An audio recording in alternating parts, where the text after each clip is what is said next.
tanto as misturas homogêneas, aquelas que apresentam uma fase só, quanto as misturas heterogêneas, aquelas que apresentam mais de uma fase, podem ser classificadas como dispersões. Esse estudo das dispersões é muito importante nos conceitos de fisicoquímica. As dispersões, elas vão ser formadas basicamente por dois componentes, o soluto e o solvente. O soluto é aquilo que se espalha e o solvente é aquilo que acolhe. Deixa eu dar um exemplo para você entender melhor o que é uma dispersão. Você prefere Toddy ou Nescau? Independente da sua preferência, com certeza você prepara o seu achocolatado colocando o Toddy ou Nescau numa caneca de leite, certo? Quando você coloca o achocolatado no leite, vai perceber que o leite acolhe o achocolatado. Então o leite é o solvente. Na maioria das dispersões, o solvente vai estar em maior quantidade. E o achocolatado que você colocou, Toddy ou Nescau, ele vai se espalhar pelo leite. Então o Toddy ou Nescau vai ser o soluto dessa dispersão que você gosta tanto de tomar. Quando você prepara um leite com achocolatado com uma quantidade boa de Toddy ou de Nescau, vai perceber que vai formar uma mistura homogênea. O Toddy ou Nescau vai se espalhar completamente pelo leite e a gente vai ver uma fase só. Se você é daqueles que exagera no achocolatado, vai perceber que vamos formar uma mistura heterogênea. Inclusive, aquele restinho de cacau e de açúcar vai lá para o fundo do copo, né? Tem gente que diz que essa é a melhor parte do leite com achocolatado. Então as dispersões elas podem existir tanto em misturas homogêneas quanto em misturas heterogêneas. Essa do leite com Toddy ou Nescau foi um exemplo de mistura homogênea. Um exemplo de mistura heterogênea é o granito. A gente consegue perceber ali que aquela parte cinza é a parte que acolhe aquelas outras pedrinhas brancas e pretas que se espalham pela parte cinza e que, portanto, são o soluto dessa dispersão. As dispersões podem ser classificadas em 3 tipos, dependendo do tamanho das partículas do soluto.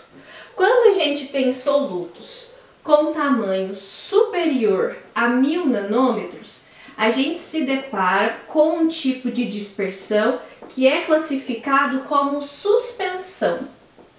Um ótimo exemplo de suspensão é a poeira.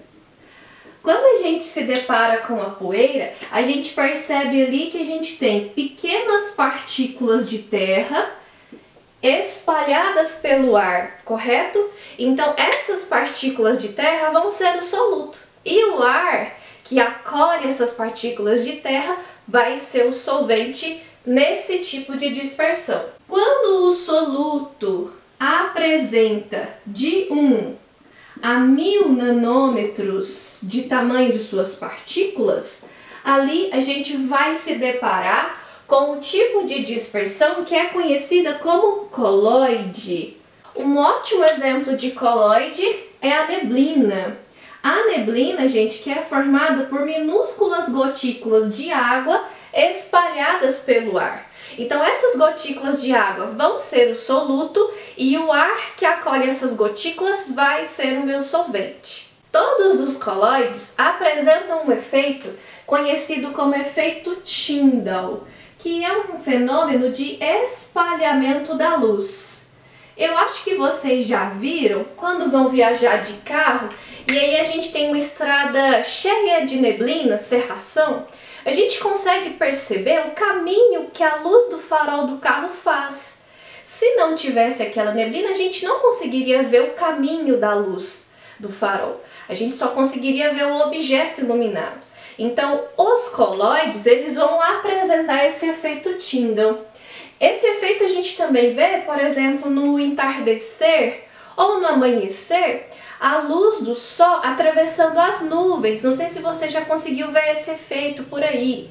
Esse efeito também é conhecido como efeito Tyndall e ele é apresentado pelas dispersões coloidais. O último tipo de classificação das dispersões são aquelas que apresentam o soluto com tamanho inferior a 1 nanômetro.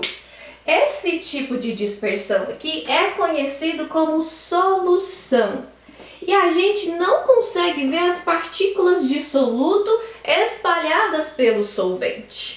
Um ótimo exemplo aqui dessa solução é o suco. Quando você coloca o suco na água, vai perceber que aquele pozinho ele vai se dissolver na água, ele vai se espalhar pela água, então o pozinho e o açúcar vão ser o meu soluto e a água que vai acolher esse pozinho vai ser o meu solvente. Você não vai conseguir observar as partículas de açúcar e nem de pó espalhadas pela água, porque são muito pequenas. Então a gente classifica aquela dispersão ali como uma solução. Então, dos 3 tipos de dispersão, a solução talvez seja o mais interessante para os nossos estudos agora, porque a gente vai focar nesse tipo aqui.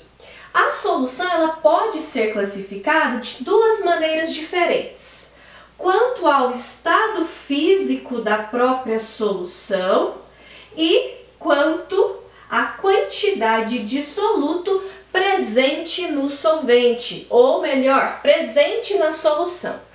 Essa que se refere à quantidade de soluto presente na solução, eu vou deixar para explicar na próxima aula, porque é assunto que dá pano para manga. Já quanto aos estados físicos, é muito fácil da gente classificar.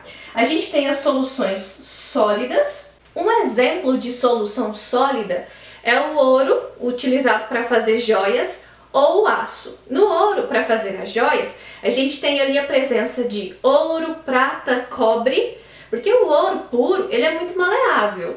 Então, quando a gente coloca prata e cobre, a gente dá mais resistência àquela joia ou àquele produto, sem perder aquele brilho característico que o ouro tem. O aço é uma mistura de ferro e carbono, e a gente não consegue perceber o tamanho das partículas de soluto ali, a gente não consegue ver porque são muito pequenininhas. Então é um exemplo de solução com estado físico sólido, ok?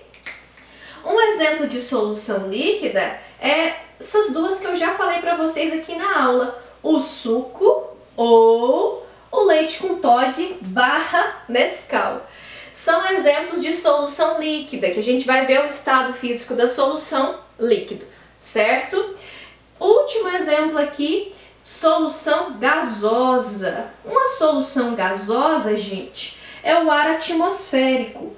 O ar atmosférico, ele é composto 77% por gás nitrogênio e apenas 22% por gás oxigênio.